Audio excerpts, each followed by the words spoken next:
말씀을 제가 봉독해 드립니다. 그러나 그것을 삶은 질그릇은 깨트릴 것이요 만일 노솥에 삶았으면 문질러서 닦고 물로 헹굴지니라. 제사장들 가운데 모든 남자만 그것을 먹을지니 그것은 지극히 거룩하니라. 아멘.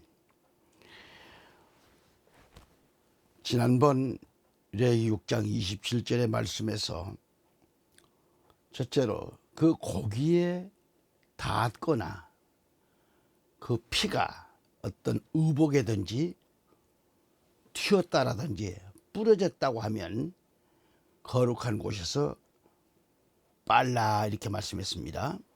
빨지니라. 사실 하나님 제단에 바쳐질 제물을 잡고 또 일하다 보면은 그 고기에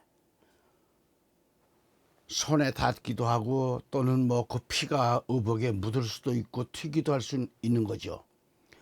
아무리 조심한다 할지라도 자신도 모르게 그 피가 의복에 묻거나 튈 수가 있는 겁니다.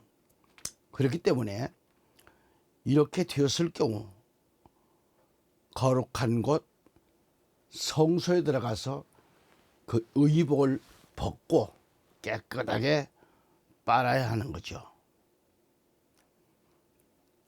그래서 오늘 저는 이 말씀을 생각하면서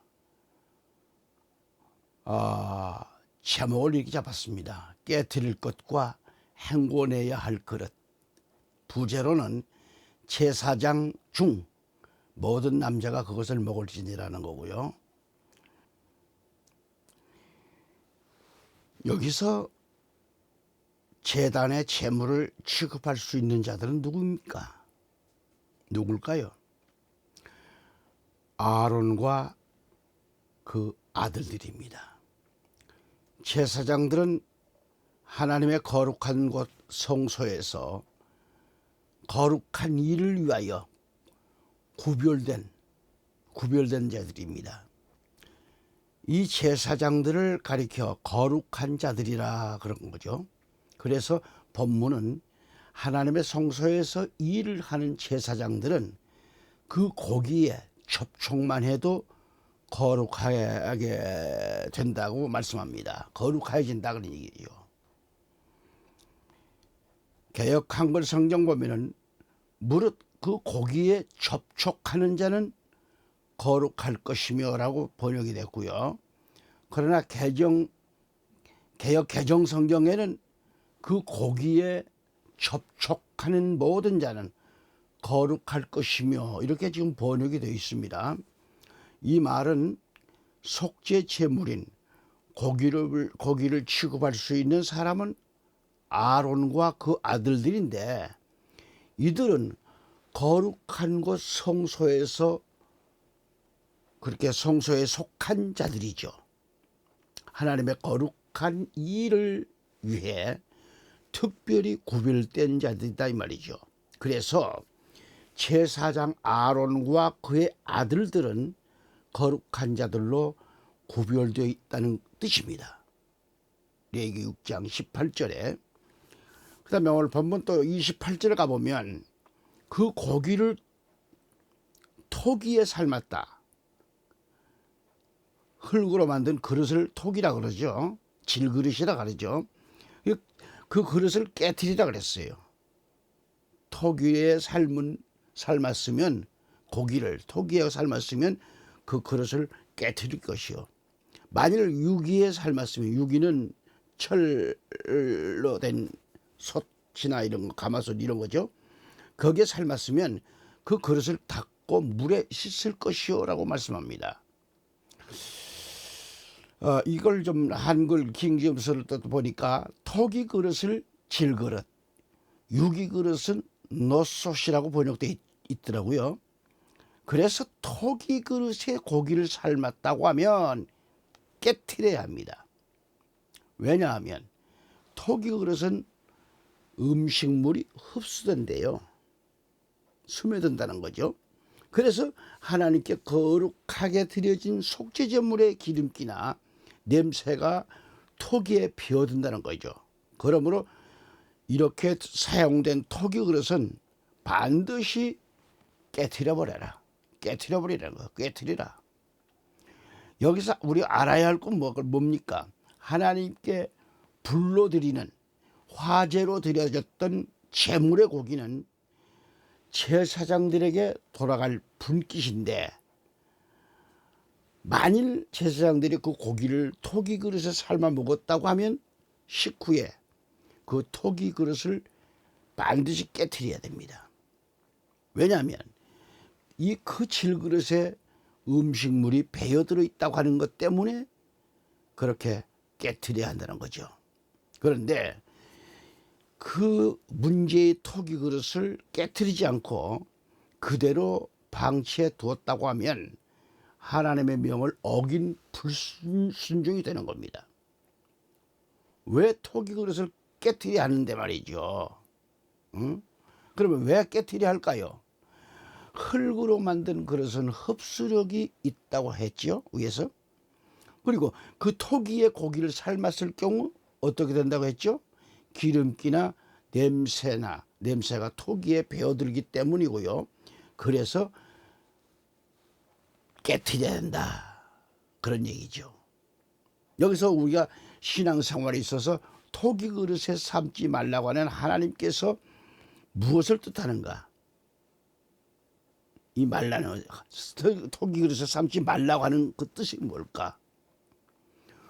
우리가 알아야 할 것은 흙으로 만든 이 토기 그릇은 이 세상을 의미합니다.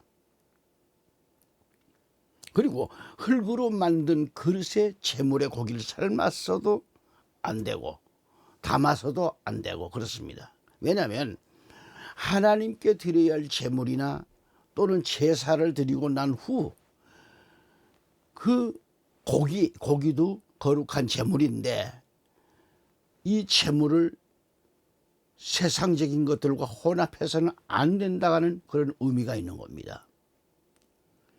하나님의 제물이 세상적인 것들과 혼합된다는 것은 하나님의 성스러운 것이 훼손될 우려가 있다고 하는 것을 가르쳐 주는 데 있는 겁니다. 뜻이 그래요. 다시 말씀드리면 하나님의 이 거룩한 것이 세상 것들과 혼합되어서는 안 된다는 겁니다. 그러한 심오한 뜻이 담겨져 있는 거죠.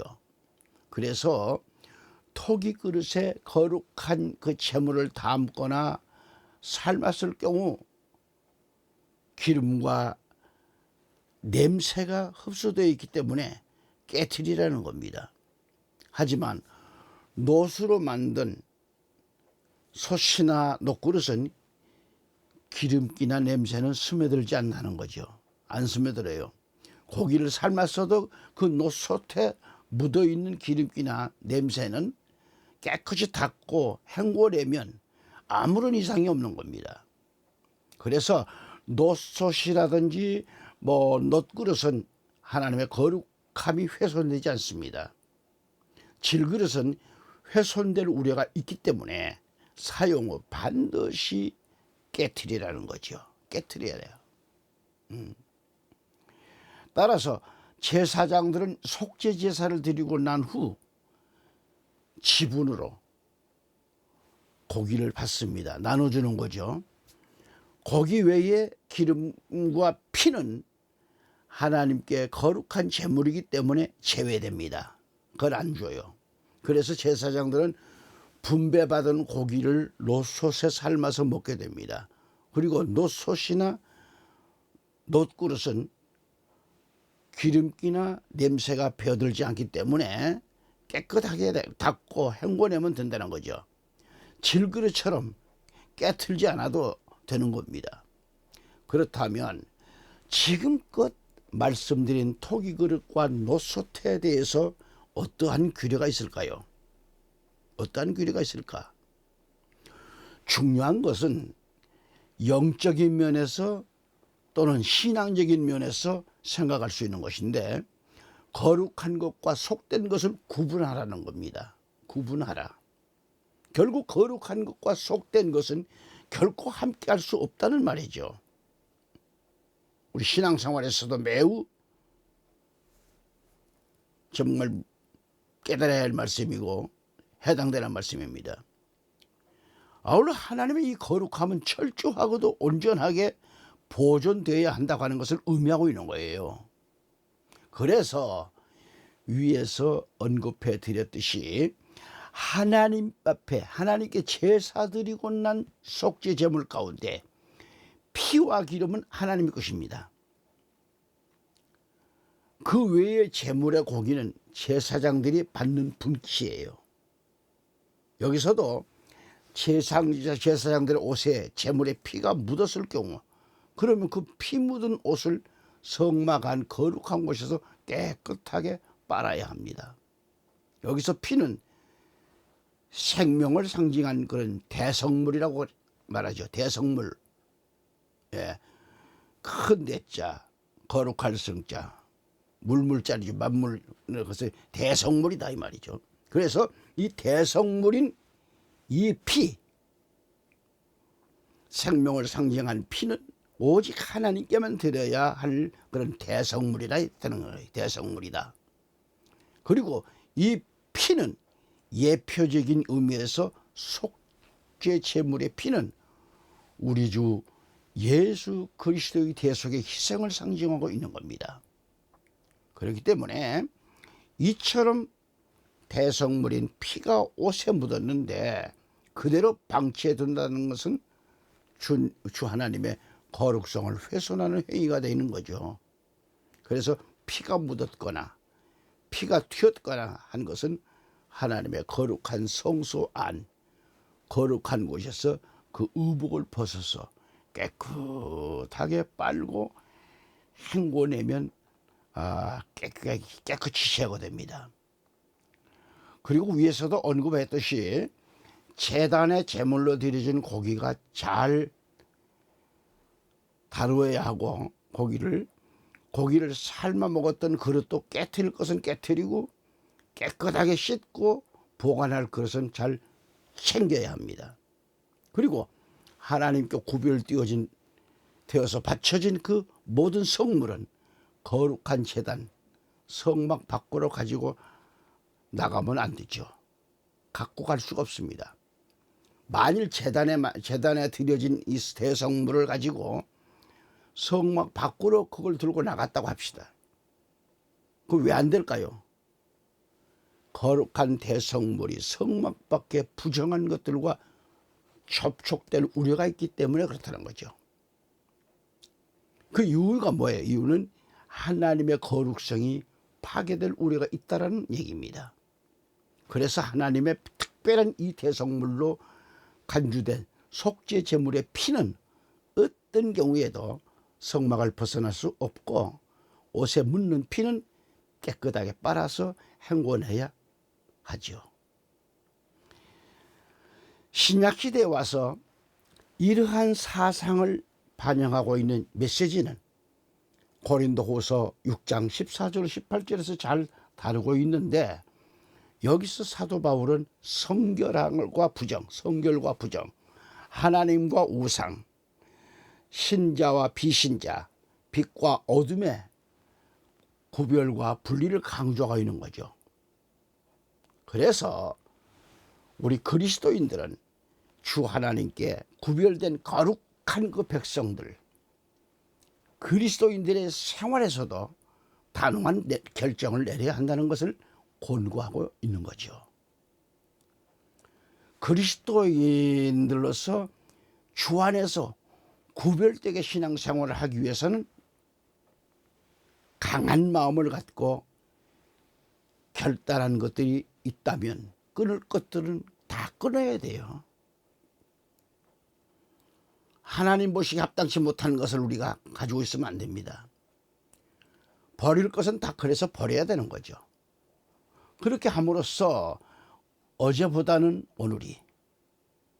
오늘보다는 내일이 더 나은 성화의 길로 나아가야 한다, 그런 말씀이 됩니다. 할렐루야. 여기서 하나님께 드려진 속죄제물인 고기도 거룩하게 구별되게 드려져야만 하지만 피 묻은 옷도 거룩하게 구별되어야 하고 그 고기를 삶은 그릇도 깨트릴 것은 깨트려야 하고 깨끗하게 씻어서 유지할 것 등을 구별되게 할 것을 말씀하시는 거예요. 이렇게 해야 하는 것은 평민들을 위하여 드려진 속죄제물의 경우를 보면 그 속죄제물로 드려진 고기의 기름 부위를 제외하고는 제사장이 삶아가지고 먹을 수 있는 거죠. 그러나 하나님께 속죄제물로 드려진 예물은 피뿐만 아니라 그 고기 역시 거룩하기 때문에 이를 삶은 그 그릇 역시 거룩해졌다는 깊은 의미가 있다는 거죠. 할렐루야. 그래서 하나님께 제물로 드려진 고기를 삶은 그릇이 그것이 질그릇일 경우, 토기 그릇일 경우, 그렇죠? 깨트려야 하고 놋그릇에 삶았으면 철저히 닦아야 하고 물로 헹궈야 한다는 의미를 말씀드린 겁니다. 다시 말씀드리면 놋솥은 물로 헹구면 재물의 기름기나 솥에 배어있는 냄새가 깨끗하게 제거될 수 있지만 그러나 질그릇인 이 토기일 경우에는 다릅니다. 토기 그릇에 냄새가 기름기나 그 그릇 안으로 그게 스며들기 때문에 깨트리지 않고는 그 흔적을 완전히 제거할 수가 없는 거죠. 그래서 깨트려야 된다. 이처럼 재물을 삶은 그릇까지도 깨끗하게 정결하게 하고 그것이 불가능하면 깨트려서 다른 목적으로 유용되지 못하도록 세심하게 유의했다고 하는 것은 거룩한 재물의 일부가 그릇에 남아 조금이라도 속된 일에 사용되는 것을 방지하기 위해서 그렇게 했습니다. 방지하기 위해서 그래요. 여기서 우리가 알아야 할 게 뭐냐? 알아야 할 것은 하나님의 것은 지극히 작은 것이라도 속된 목적을 위해 오용돼서는 안 된다는 것을 우리에게 가르쳐주고 있는 겁니다. 가령 11조와 감사의물도 하나님께 드려야 할 것인데 다른 목적으로 오용되는 것은 안 된다는 거죠. 우리 그리스도인들은 반드시 거룩한 곳에 사용돼야 한다는 교훈을 오늘 레위기 강해 메시지를 통해서 주셨습니다. 이를 깨닫기를 바라는 마음에서입니다. 할렐루야. 거듭 중복되는 말씀이기도 하지만 여기서 제사장들 가운데 모든 남자만 제물을 먹을 수 있다고 했지요. 따라서 일반 백성들이 바쳤던 속죄제물, 이 속죄제물이 레위기 4장 23절과 28절 32절 바로 이 세 속죄제물 중 하나님께 화제로 드린 기름 부분을 제외한 나머지 고기는 제사장의 분깃으로 돌아가는 것입니다. 제사장의 분깃으로. 그래서 그것을 얼마든지 삶아 먹을 수 있죠. 이때 만일 제사장이 그 고기를 질그릇에 삶았다고 하면 제사장은 그 질그릇은 반드시 깨트려야 하고 흙으로 만든 그 질그릇은 흡수성이 있어서 속죄제물의 기름기나 냄새가 그 토기 그릇에 배어 들어간다고 하는 것을 알았습니다. 여기서 만일 그 토기 그릇에 일반 음식물을 담았다고 하면 문제는 하나님의 거룩한 제물이 세상적인 것들과는 그렇게 혼합된다는 것이고요. 따라서 하나님의 거룩성이 훼손당할 것을 우려하고 있는 거죠. 그래서 반드시 토기를 깨트리라고 하는 것이고, 하지만은 놋솥에 재물을 삶았을 경우는 깨끗이 닦아내고 물로 헹궈내면 된다는 거죠. 설교자도 어린 나이에 이 집안 어른들이 뜰과 마당에 멍석을 깔아놓고 옹기종에 앉으셔서 놋 주발과 놋 대접과 놋 숟가락, 놋 젓가락, 그 놋으로 만든 무슨 이러저런 한 그릇들을 정말 가지고 나와가지고 광채가 나도록 깨끗하게 닦는 것을 보았습니다. 나중에 보면 다 닦고 나면 광채가 나요. 번쩍번쩍. 당시에는 모든 그릇이 다 노수로 되어져 있었기 때문에 그렇습니다. 당시 집안 어른들은 마당에 멍석을 깔아놓고 앉아가지고 변색된 그 녹그릇, 그것을 하나하나 이렇게 해서, 그 당시에는 뭐 좀 기와장을 깨트려 가지고 가루를 만들어요. 그 가루를 만든 다음에 문지르고 광채가 날 때까지 마구마구 문지릅니다. 기와장이 없을 때는 뭐예요? 흙과 모래를 섞어 가지고 지푸라기를 해서 이용해 가지고 녹그릇을 빡빡 문질러 가지고 광채가 내기도 하죠.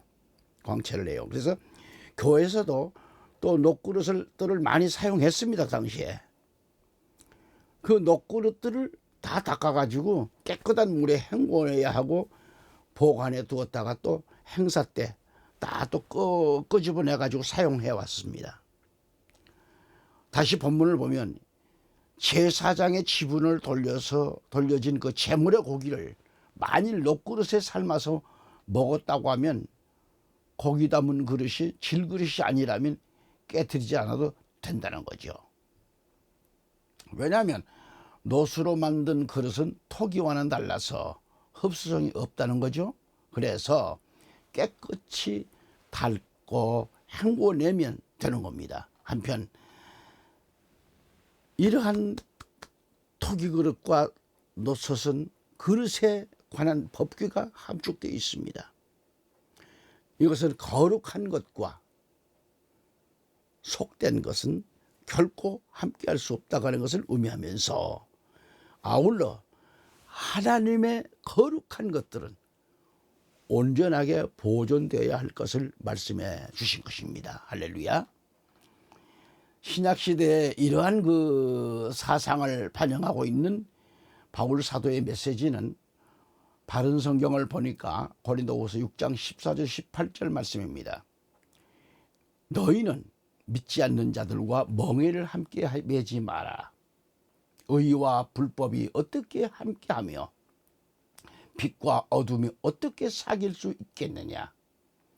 그리스도와 벨리알이 어떻게 조화되며 믿는 자와 믿지 않는 자가 어떻게 몫을 나눌 수 있겠느냐. 하나님의 성전과 우상이 어떻게 일치될 수 있겠느냐. 우리는 살아계신 하나님의 성전이다. 이것은 하나님께서 말씀하신 것과 같으니 내가 그들 가운데 살고 그들 가운데 걸어 다닐 것이며 나는 그들의 하나님이 되고 그들은 나의 백성이 될 것이다. 그러므로 너희는 그들 가운데서 나와 떨어져 있어라. 주가 말한다. 부정한 것을 만지지 마라. 그리하면 내가 너희를 영접하여 나는 너희 아버지가 되고 너희는 나의 자녀들이 될 것이다. 전능한 주가 말하노라 라고 번역이 됐습니다. 특별히 고린도후서 6장 17, 18절 내용의 말씀만 참고로 된다면, 그러므로 너희는 그들 가운데서 그들 가운데서 나와 떨어져 있어라. 주가 말한다 그랬죠. 부정한 것을 만지지 마라. 그리하면 내가 너희를 영접한다. 나는 너희의 아버지가 되고 너희는 나의 아버지가 될 것이다. 전능한 주가 말한다고 말씀하셨습니다. 여기 이 말씀을 보면 너희는 그들 가운데 나와 떨어져 있어야 할 것을 이렇게 말씀하셨죠. 이게 뭐예요? 분리되라는 말씀이죠. 분리되라. 하나님의 자녀들인 너희는 살아계신 하나님의 성전이라는 겁니다. 그리스도인들은 하나님의 자녀들이며 살아계신 하나님의 성전이라는 겁니다. 그런데 어떻게 성스럽게 분리된 하나님의 자녀들이 어떻게 믿지 않는 자들과 멍에를 함께 맬 수 있으며 의가 불의와 어찌 관계를 맺을 수 있겠으며 빛이 된 하나님의 자녀들이 어둠과 어찌 사귀겠으며, 그렇게 하시는 이 말씀을 우리는 깊이 깨달아야 하고 살아계신 하나님의 성전이라는 점을 우리는 깊이 깨달아야 합니다. 그리스도인들은 죄악되고 더러운 것은 철저히 금해야 합니다. 믿는 자가 믿지 않는 자와 어떤 그 부분도 같이 할 수 없다고 하는 것을 말씀하고 있는 거예요. 다음 시간 다시 뵙기를 기대하면서 항상 주 안에서 건강하시며 섬기시는 교회와 가정 위에도 일터 위에도 우리 구주 예수 그리스도 이름으로 축복합니다. 아멘.